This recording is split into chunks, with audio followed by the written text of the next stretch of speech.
So, just as a caveat, I not only do not consider myself an expert in this topic, so this is a research-based sharing that I'm giving you. I also consider that I need to improve a great deal in this area. So, with that understanding, I'm here with you in this process. And if there are things that you do that you have found really successful, please jump in and share those because they'd be very valuable to everyone here. So let me see here. So the first thing I was going to bring up is the topic is tools to communicate with parents and students. And with teaching online, this is particularly like necessary for me, but it's necessary for everyone, whether you're in person, online, that communication is vital. And I actually spent about an hour this morning chatting with Valerie Casimir. For those of you who know Valerie, she's writing that book on, oh, what was it called? The Parent Protege, I think. And so she's going to be working on that this summer, but she has a lot of information about the importance of and how to establish communication between you and the parents, which I think is really vital and helpful. So I got a few things from her that I'm going to share. But first, I thought I would just briefly touch on the why of communicating with parents and students. So, actually, maybe, well, I'll just share some things. And if you guys have some additional things, please jump in and share those. So, one thing is clarity. When there is clarity, there's a lot more confidence from parents and students about what they should do, how they should do it, when they should do it. Clarity is a huge tool in communication. If they are like, oh, this is what's expected of me, they're much more likely to do it because they know what the expectations are. Because I have fallen into that trap before where I leave it wide open and I'm very goal oriented, but I'm also like very, it's in your court. And I tend to be a little too wide open. So creating some clarity really gives this like sense of security and confidence, not only to the students, but to the parents as well about what to expect if it's for like practice expectations, behavior expectations, you know, are they going to know about the progress of their student, how the child is doing, what is expected as far as how much practice, and what events can they anticipate happening, those types of things. So clarity is a big one. And also communicating to understand the needs of each party involved. Is the parent's schedule so crazy that they can only really support that child 2 or 3 days a week to sit down with them? Then if you set that expectation up, they can be like, oh, I can do that. I can meet that expectation. Whereas if you have this is the way or hit the highway, then they'll know they're either not good for your program or they are good for your program. So you can have either approach, like I will work with you and what you're able to do, or this is what our studio does. So if that doesn't fit your schedule, let me help you find another teacher. Both approaches are great. And also that communication is so important with, hi, Cindy. Is it Cindy who just entered? Hey. That communication is also really, really helpful if there are needs of the student because the parent knows this child inside and out, through and through. Maybe they have certain tendencies that the parent can like help you anticipate and give you some tips and tricks of how to work with their child. And you, as the teacher, can also help the parent know how to help the child practice. Now, I know I'm saying a lot about parents, and a lot of us have adult students as well. Of course, the parent doesn't play into that. We can talk directly to the student in those cases. But this understanding everybody's needs to start out and moving into it with the clarity of this is kind of the agreement we've come to. In fact, one thing that Valerie recommends is creating what she call it, a contract, a commitment. Let me see a commitment letter. And I actually learned this skill from Michelle. She doesn't know I'm going to say this, but I have a tendency to be a little soft on getting commitments from people, just a little too gentle. And I realized you can be compassionate. And here's the difference between a commitment and not committing. If you tell somebody, I need this by this time, that's not a commitment. You just told them your expectation. But if you say, can you do this by this time in this way? And they give you a yes, they just made a commitment. Or if they say, I can't do that, but I can do this, then there's the commitment. So the commitment comes in asking, not in telling. So if you create this commitment letter, it's kind of a collaborative thing with the parent. And if it's not collaborative, you're essentially saying, here are the terms. And if you can't meet these terms, we're not a good fit. So either way again on that, but having that commitment letter takes it from I'm telling you what's necessary to you tell me what you can do as the parent, and we'll collaborate until there's something we can agree on that would be beneficial for the child, and really communicating that the child's success is so impacted by the parent's involvement and helping that parent, not from a standpoint that the parents can feel like, oh, another thing for me to do, but from the standpoint of you have such a powerful influence in your child's life, and let me show you how to interact with them in a way that is positive. Because a lot of times, and I do this with my own daughter, so I'm not pointing fingers. Especially as the music teacher in me, I sit down and I say, this is what you need to do it, you know, instead of focusing on let's make this fun. Now, this 8 to 11-year-old range in especially and younger needs this aspect of playfulness, fun, like engagement in a way that says this is a time that and giving them opportunities to be in control. So teaching the parent how to do this. So for example, some of the things that Valerie said are you can um, instead of nagging them or telling the student, what to do, you can say, how fast can you play this for me? Or how slow, which is what I prefer. How slow can you play this for me? And instead of saying, or she says, can you play this slow like a snail?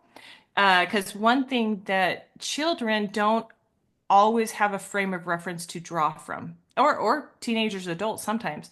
So some examples she says is, are those pretzel stick fingers? Oh, we don't play with pretzel stick fingers because if they're prone to break and get salt all over the keys. So it's just kind of cute little visual things that helps the student relate to something in their world that says, "Oh, I'm not supposed to play with these straight fingers. I'm supposed to play with these curved fingers," for example. So this idea of comparing it to something they can relate to can really help in the communication with the parent to the child or the teacher to the child. And this is not something I do particularly well. Are any of you really good at this, at using analogies or examples that the student can really relate to? Valerie's like incredible at this. Do you guys do that? Anybody? I think you do it, Cindy. Do you find that to be effective? It is effective and it takes the sting off of, you know, the student relationship as far as, trying to fix something. It takes Hmm. the anguish out of it or whatever. I don't know. It makes it Yeah. less, I don't know the words. Too early in the Y- morning, but Yeah, I it's know. here, Yes. like when they, their hands fall off and they're either, they're barely up on the keys, and Yeah, they're just hanging. like this, I'm saying, hey, when you do the dishes, you got to be in the kitchen. Yeah, exactly. So Exactly. when we play, we got to be on top. Yeah. And I notice, for example, that Aaron does this with a lot of his lyrics in his music. He not, well, what I should say is he tries to get them to laugh. He tries to use lyrics that are funny, and the kids want to play the song because they think the lyrics are funny. So this idea of getting them to smile, using something that's familiar to them in their world that they can relate to, getting them to laugh, especially this 8 to 11-year-old range, can open up a positive relationship between the teacher and the learner, especially the parent. Another thing she brought up, which I was like, that is brilliant, is to at least once or twice a month have the student teach their parent. Say, okay, it's your turn to teach me. And this is beneficial on multiple levels because when somebody teaches, they learn the material much better than when they're being taught. So it helps the student get to a level of learning that is higher than what they would have achieved just by listening to a teacher and learning from a teacher. But it also helps the parent know what the student is learning. Like it brings them into that student's world a little bit and kids love to be the one that is in charge, that is running the game, that is in control in some way. So to be the teacher is a great tactic to get them to think about things in a different way, at least every once in a while for the parent. And you could even do this as a teacher. I do it in my class quite a bit where I have the students teach one another. Um, Certain things, and they really, their level of understanding is more in depth when they teach somebody else the information. And you can know what you haven't gotten across to them too. When they're teaching, you realize, oh, there's a gap in their learning right here that I didn't realize because they're not understanding a certain concept. um, I was just going to share a couple other cute little things she said to give students a little more control with their parents is you can create popsicle sticks. And on the popsicle sticks, you have different things like can you play the whole song forte? Can you clap and count? Can you play this 3 times without mistakes? And so instead of you telling them, they're choosing the stick or sticky note or something like that to try different things. And so they're a little bit more in control of the process. Um, yeah, I feel like Anne, Kelly, and Cindy and Anne. Oh, we have two Annes. You all teach this age group, right? This 8 to 11 is part of the group. So if any of these things don't line up with your experience, let me know because I don't teach too many in this age. So that's why I'm referring to Valerie on these things. Kelly raised her hand. What Yes, did can she- you hear me? Oh, there you are. Yeah. Uh-huh. Yeah, the group play Oh, yeah. settings are fantastic for helping kids. I just I've got a set of three, and they'll take turns being in control of the group Yeah. play, and so when they're invested like that, that is just so fun for them. That's a good point. That's another way for them Yes. to be in control. They love being in control of group play. Yeah, and then when they share their scores with each other, they just think that is fantastic. Yeah. So, And I have been using group play every single time I have a group lesson. I love it. me It's too. so great Oh, to can I just say this is totally off the subject, but group sure. play. I just had a piano recital on Sunday, and I used group play to control the entire recital from my phone, sitting Nice. aside and just playing, what the ones that wanted the accompaniments. You know, Yeah. I created a book with all the songs in the recital, and I just went down one song. It Nice. Group play is Smooth, just like, seamless. it was so nice. That's so great. Oh man, I hear new ways of using group play every day It is that so fantastic. I My haven't favorite even tool thought of. right now. Ah, that's awesome. But that's a great way to, thanks for sharing, because that is something very unique to Piano Marvel teachers that we can use as group play in our teaching. Let's see what else she says. Oh, trying to get kids to play, for example, play lightly, because they often really hammer into those keys and it's like, how do you, she would use little things like there's little ants under the cushion of your fingertips. You don't want to smush them, do you? You don't want to crush those little ants, do you? Play really light. And that's something that they could, make sense of. Because I tell my students, play light, and I'll kind of demonstrate. And they don't always get it. But if you use some kind of analogy like that, for some students, that's what it takes for them to understand the concept and to apply it. Um, let's see. Yaniv, yeah, you're muted. I don't know if you know. I do. Sorry. Okay. Um, I thought I clicked it. My apologies.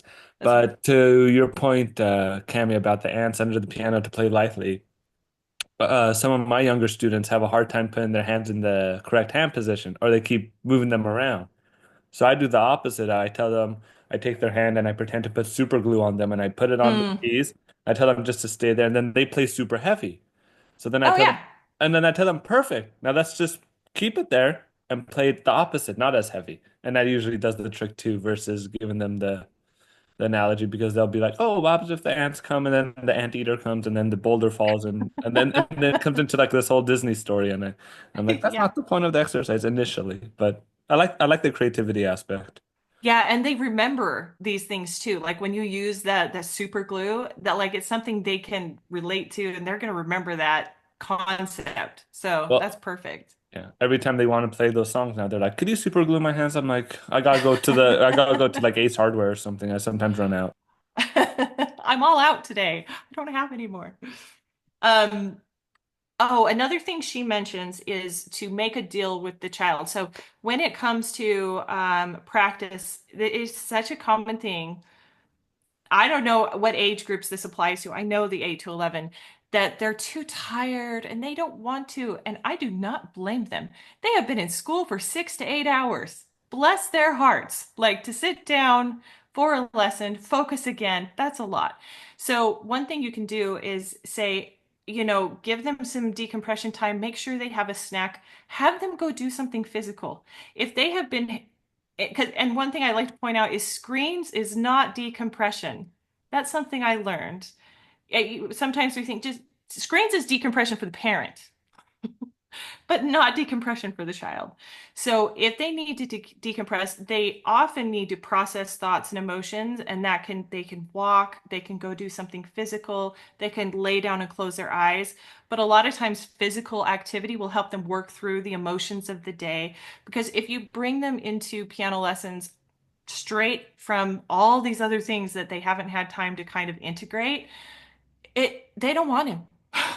They're like, I'm done focusing. I'm done with having to give this attention to something.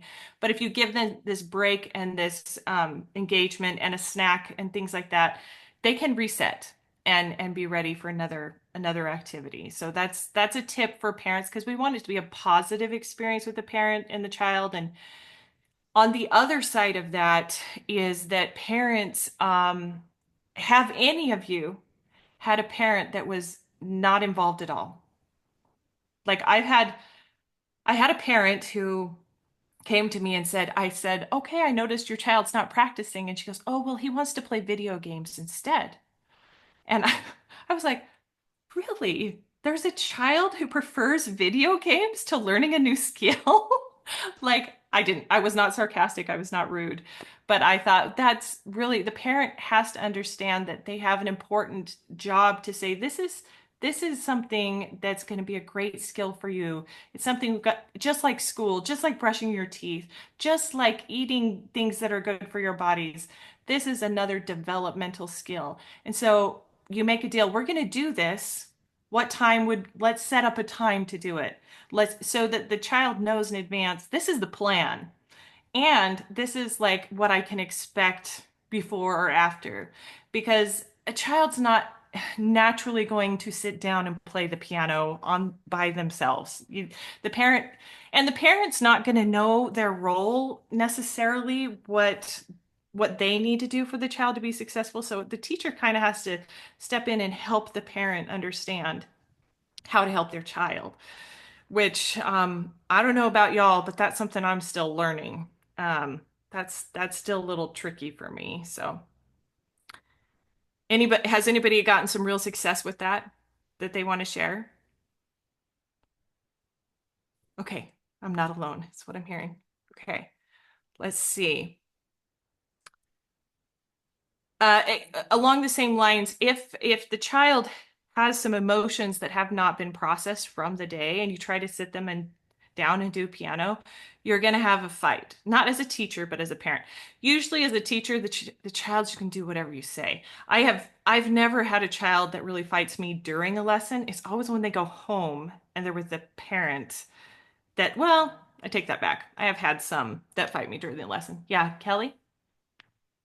I think with communication with parents, it's really important for us to show parents how Piano Marvel works, show Yeah. them the report section, show them you can see how many minutes your child has practiced, what they've played, what the score was they've got on it. You know, you don't have to be the bad guy and nag Right. them. You just say, okay, when you know when there's this many minutes, or when you've passed off a song in method and technique or whatever, then you can, you know, do XYZ, whatever you want, or, you know. Right. Yeah. Yeah. And that goes into an important point that I think a lot of us do, which is during the lesson, look at the report with your student. Like say, oh, look, I can see you practiced this many days and this, oh, and I see you worked on this, and oh, Yes, you played this many times.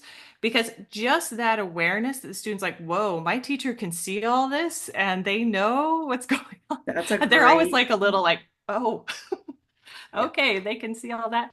But also communicating that with the parents, on a regular basis, maybe once a month or every week if you want to. Send them a report. Let them know what their student is doing in piano. Um, you don't want to send it so often that they're not going to look at it. So maybe that's why I like once a month, because that doesn't feel too overwhelming. But maybe y'all have had success sending it more often and having parents look at it. Thumbs up from Yaniv on something. Yes, The, agreeing. what would you say? I was gonna say agreeing with everyone in the group. As for me, so I don't send an email necessarily of their progress. I touch base with the parents at the end, to see what's going on or to let them know what I filled in with their child and what we went over. And then also where it doesn't feel like a burden, I'll change it up. So like for example, if we're doing theory method one week, we'll do method. Or if they're doing techniques, so we'll do the method or techniques, and then I'll throw in maybe some of the competition. And then hold on one second. It sounds like somebody's doing laundry. I thought that was my microphone for a second, but it's not mine. Oh, it's not yours. And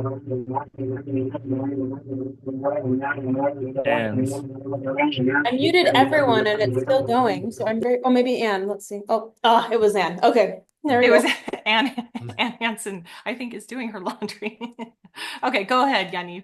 whoops. No, all I was gonna say was I'd fill the parents in every week at the end of the lesson, and then I change it up with the students too. So if we do method or technique, we do that one week. And I'll throw maybe a challenge in, or I'll throw a sasser in. Or I'll just pick a random song at a random level and just say, let's have fun with it today. So kind of if you keep them on their toes and they can kind of predict the next steps, um, kind of makes it a little bit more it just makes it more fun for them and they just don't know what to expect. Yeah, I think even though we really want that clarity and like knowing exactly what the expectations are, this particularly this age group loves the unexpected and the spontaneous and the playful, and those things where, oh, keeps it fresh. Again, why I'm not exceptionally good at teaching this age, because I am pretty predictable in a lot of the things I do sometimes, but they're so effective with that age. Thank you. Okay, let's see. Oh, and I just wrote this note. It for me. Now, I don't mean to say this to a parent, but you want the parent to understand that yes, it's important for them to be involved in a positive way with the child, but we don't want them to be too militant. Have you ever had a parent who is so on everything? The child hates music and piano. It's like this torturous thing, but they're under this militant process. If I don't know if anybody has experienced that before, but the child will not continue with that later in their life. They hate it. Their relationship with their parent is not a positive relationship. I don't encourage militance with parents and their children. I think, but again, I don't like the child where the parent was like, oh, they'd rather do video games. That child's chances for success in piano are so slim that the parent just plays a really critical, crucial role. Let's see.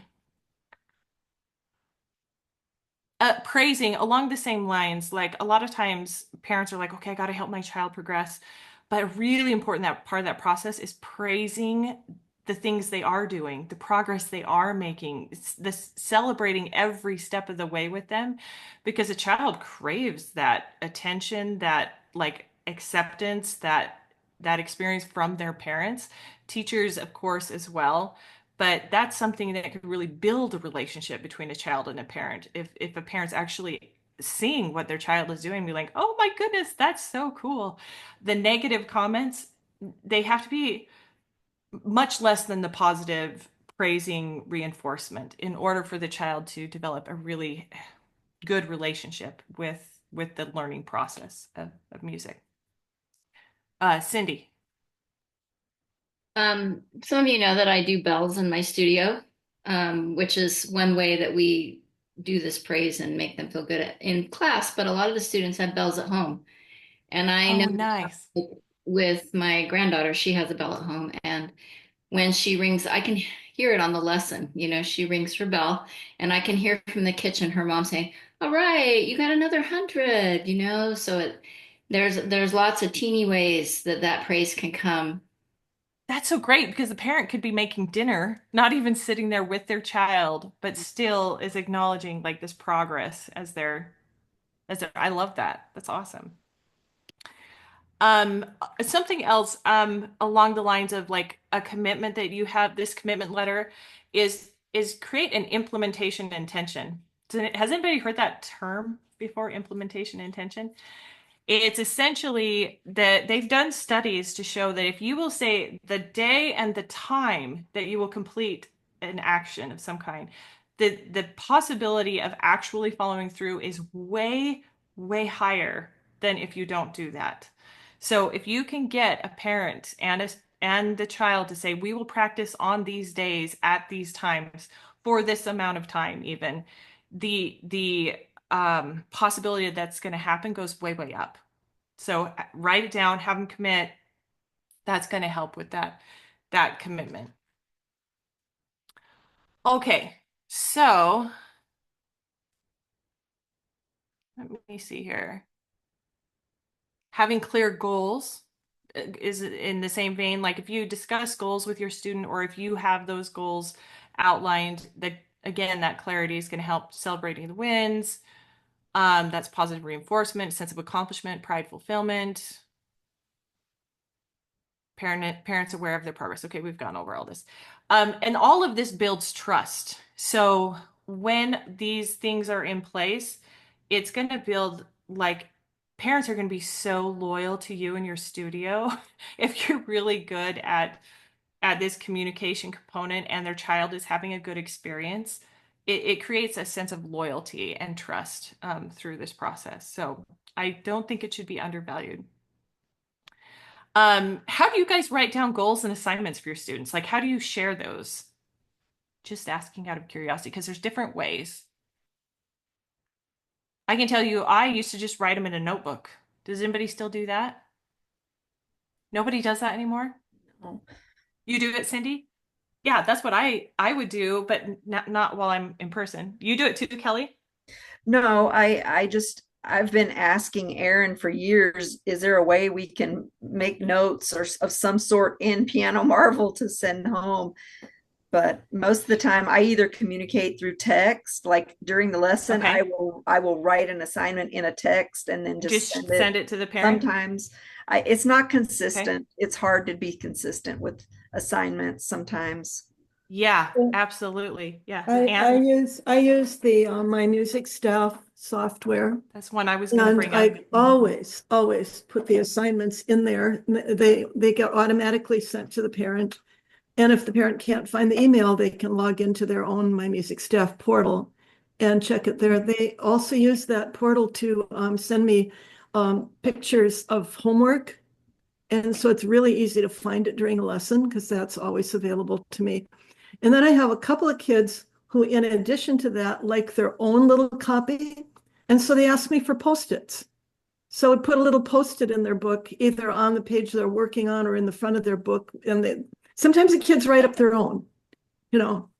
That's So huge. most of my kids actually know what they're supposed to be working on. But I want the parents to know, and I want a backup, and the My Music Staff software does that for me beautifully. I can't, I mean, I couldn't deal without it. Yeah, it's a great, It's it's just a, I've really used My Music helpful. Staff before. It's pretty Yeah. nice tool. What were you going to say, Cindy? Oh, I was just going to say that I just this year kind of implemented this notebook, doing great in 25 type of thing. And every lesson they have 3 boxes, method, technique, library, and I write something in each box for them to do as homework, but it's always very small. My goal is to get them on the bench, right? Oh, So that's great. So something really doable. go Okay. far and beyond. And then, so when they do that, then when they come back the next week, they're in charge of checking their homework. If they got 100, on their method technique, they get to put a little sticker there. Mm. Then they're also earning blue tickets. But we also do a thing called flying. So if they go far and beyond that little tiny assignment I gave them, usually it's 5 more songs in method and 5 more in technique and significant in the library, then they get to clip a corner, which is a 3x5 card, and they clip a corner. And when all 4 corners are clipped, and it takes them a while, like a month or more to do that, they get to go to a basket that has little gift cards that are just worth five. Oh, wow. And that has been they love working on clipping the corners. And they feel, when the whole class knows they get to clip a corner, because we all stop ceremonial, clip a corner. And they feel really great. And it's a reminder to the others that they too can clip a corner if they're willing to fly. I love that there's a physical thing that's happening that they get to do instead of the teacher. They are the ones clipping the corner, and that it's the class like views it, participates in it. Somebody else was telling me about they have a jar of marbles. And so like they when the students come to class, that the teacher has the report, knows how many days they've practiced. They get to put those marbles for how many days they've practiced in the jar. And it's kind of like acknowledging but this accountability, but it's a physical thing that they're doing. I know another teacher has a string and you get to put beads on the string. I can't remember what it was, if it was for practice minutes or days practiced or certain things accomplished, but it's this visual thing that helps. It seems such a small thing, but those visual things are really effective for especially again this 8 to 11-year-old group. That is they can really get a lot from that experience, from that physical experience. I know Yaniv said something, but I think he had to jump out. Let me see. He says, I write a practice chart for each student and leave it explained with the student and parent at the end of each lesson. So he goes over the practice chart with the parent and the student at the end of each lesson. Yeah, that's great. Some people use Google Doc because it can be collaborative. There are some parents do not want their children on Google related products. So, and the same goes for Marco Polo because there's like it's I don't unless they've come up with some protections around Marco Polo, there can be communications between people that you don't want to happen on Marco Polo. So even though Google Docs and Marco Polo are great communication tools, there are a little bit of safety concerns sometimes with Marco Polo, especially. I'm not totally familiar why some parents don't want, maybe it's because they don't want their child to have a Google account. That's probably what it is. Because you have to have a Google account to have a collaborative Google Doc. But a collaborative Google Doc, if you do have a child with a Google account, that's so great because you can write on it, the student can respond, the parent can write on it, you can have this interchange, and it keeps it all within the doc. A lot of people just do like text or email. The issue with text and email for me is just keeping track of everything because it just is not organized enough for me. Like I have to go look up texts and look up emails and what's the last thing that was said. So you can do it. And if you're good at organizing and stay on top of that, you can definitely do that. Yeah, Anne? Yeah, so I just want to backtrack over here on the way that I work on my let's see, I'm trying to show you. I put it up on the screen so you can see. To make my my music staff assignments easier, I use a template. And the template includes, if you can see it, my method books, theory, technique, lessons, performance, then the Piano Marble method technique, Sasser, challenge, repertoire, and notes.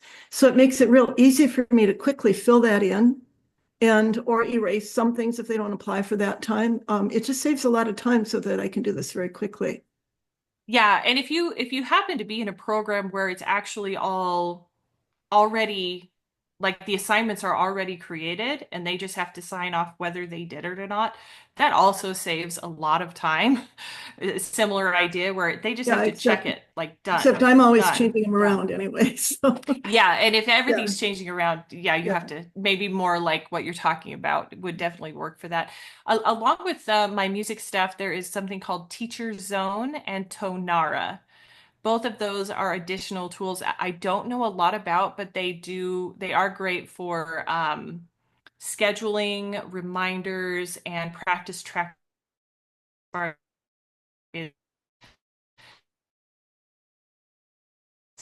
The other tool that's good for practice tracking and lesson notes. Oh, I'm sorry, Cindy. I was going to have Michelle kind of go over essentially where Piano Marvel is, or was it Kelly? Who was it that said that? Somebody said about being able to have messaging back and forth on Piano Marvel.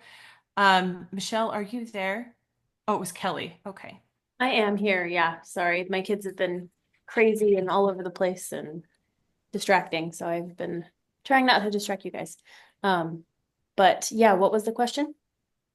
So Kelly, is wondering about, Piano Marvel's going to create these options for messaging with your students back and Mhm. forth or Yeah. assignments or things like that. I know you and I talked about it a little bit before this meeting, but do you kind of want to just Oh yeah. say where we are on that? Yeah. There's no like official yet, because it's in talks. Like we're trying to decide what we can and can't do. One of the biggest issues is that because we're in schools, we have to abide by different rules and laws and things when it comes to messaging between teachers and students, which is good. That's great. We want students to be protected, but it just means that we have to find ways to do it that are safe and that go within those boundaries and those laws.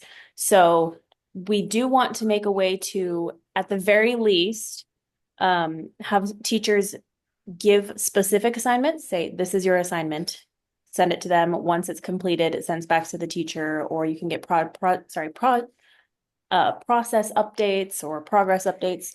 And then be able to like check in at certain points and also for the parent to get this notification as well. We'd also like to add in ways for you to just communicate with your student directly through Piano Marvel and with the parent directly through Piano Marvel. But again, the exact ins and outs of how that's all going to work depend a lot on what our lawyers and people have to say about it and making sure that it all works under law. So it's a little complicated, but we definitely are going to make it easier for students and teachers to connect with Piano Marvel. We just don't know exactly how yet. So it's great. We just don't know how Yeah. and when yet, but it will be a really nice thing once it's Yeah. once it's available. Um, so another thing is that you let's see, where did it go? You can have secure messaging through some tools called like Remind or Class Dojo.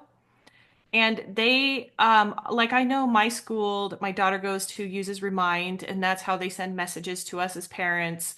But I don't know, like, if you can have it if you're like not a school. I would look into that because I'm not sure. But Class Dojo, Remind, and there's another one called Band. So all of those are secure messaging for teachers. Um, as far as texting, if you are an online teacher, I do recommend WhatsApp if you have students that are not in the United States because it's free and you can call them and text them without any charges to your phone. So there's WhatsApp is the name of that one. I haven't, has anybody heard of Loom? It's like a video. a video thing. I'm not real familiar with it, but YouTube or Loom or Marco Polo I have used are, it before. is that Michelle? Yeah. What is that? It's like a way to make, it's like an email thing. It's like an attachment for emails. Not an attachment, like a Google, where you can like, I forgot what they're called, but you can just like use the program through your browser kind of thing. I forgot what that's called. But basically just allows you to make little videos that embed directly into your emails as you send them. So you can make like quick instructional videos. And Oh, it's cool. okay. Okay. So if you want to make a quick little video to email out to somebody, Loom might be a good tool for you. Marco Polo is great because it's texting video. And like I say, there's some issues with privacy, especially for younger students, but it's so easy to create a quick little video. Just know that you cannot fix your video or edit your video or erase your video. Once you create it, it is created. So I learned that embarrassing ways. So, because sometimes you don't realize what's in the background of your video. Somebody's walking through and maybe they're getting changed or something. You're videoing and it's not going to change. So just if you use that one, just be aware that's going to be automatic kind of video. As far as a community, you can create a private Facebook group or a studio newsletter that you send out regularly to everyone. Let's see. Oh, the last thing, calendars, keeping everybody in the know about when are the lessons, when are the recitals, when are the events. You can share Google calendars with people and it incorporates into their own Google Calendar and will remind them that, oh, I have a lesson at this time. Oh, there's a recital coming up or whatever. You can also use something called excuse me, Calendly. Has anybody used Calendly before? Have you, Anne? No, but I've seen it. So I guess Calendly, I know Heidi uses this on the team, but you can have people sign up for lessons using Calendly, like sign up for a time, for example. Yeah, I use my music staff for that too. I leave a few open slots people can sign up. Yeah, my music staff actually has a ton of essentially administrative communication, Really good. organizational tools in it. It's quite nice, actually. Any questions that as far as like the tools and stuff, do you guys want me to send you a list so you could refer back to it, some of those tools? Great. Yeah. Okay. And any questions or thoughts having to do with communication with parents and students? Yeah, Cindy. Is the My Music staff that Anne's referring to a paid thing, or how do you Yes. you just, I mean, if I want to look at it, I just do mymusicstaff.com, or what do I do? I think there's a free trial if you want to try it. Is there still a free trial? Let me just share my screen. We'll Right. look at it. But it's a monthly subscription, I believe. I use it for billing. And billing, yes. It's great for that. Yeah. Because I could use a better way of billing and all that kind of thing. It's great. Yeah. You can even have them save a credit card on it. So it just automatically comes out. It sends them an invoice every month and So it makes life so much easier. Yeah, so this is $14.95 a month plus $4.95 for each additional teacher or staff member. So like Cindy, you have another teacher, right? So if you used it, it would be you could use it and she could use it for the $20 a month kind of thing. So you can add teachers onto it. I don't see a free trial, but I thought there was. Maybe it's on there. Oh, look, join free. That's, yeah, 30-day free trial. So if you want to try it, you can do their 30-day free trial. And I'm guessing almost all the tools we've talked about probably have something like that. If you want to, I have it send out reminders when of a lesson coming up. I have it send out birthday messages, which is really cool. And the parents use it to cancel lessons too, and often include a little note. So Great. it's just really, really helpful. Yeah, I mean, it's so nice to be able to focus on teaching. You know, all Yeah. these administrative things are necessary. All these communication things are absolutely necessary. But when we have tools that help us with that, it really makes our life easier. Yeah. One thing is we're going to see if we can get Brianna. Do you know her last name, Michelle?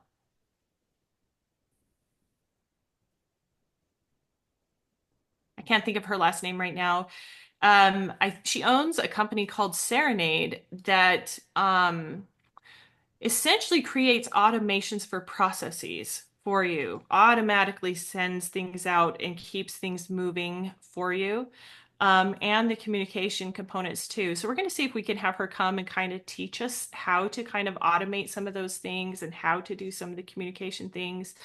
We'll see if we can get her, but she has some really great tools that can help with that as well.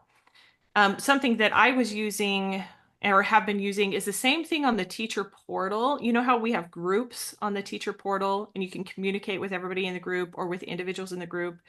I do that with my students. And I commute every time I send a message, it goes to the parent and the student has access to it. So all communications are going to the parent and the student. And that just simplifies my life a little bit.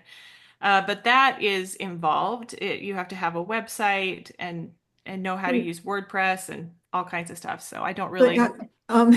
I use my music staff for that too, because every student is in groups. Like if they are using Piano Marvel, what level they're playing at, are they in auditions? Are they in Mhm. town or online or whatever? So whenever I have to send an email out, I just go to my music staff, pick the group I want, click the group and write the email from there. And the thing is then that email is always That's sitting great. there too for me to find. Yeah, Yeah, it's the it's organization that makes really all the cool. Then difference it where doesn't clutter everything up stays yeah. together. I don't have to Yeah. clutter up my other mailboxes. Yeah, because I don't know about y'all, but my mailboxes have all kinds of stuff coming into them Yeah. regularly.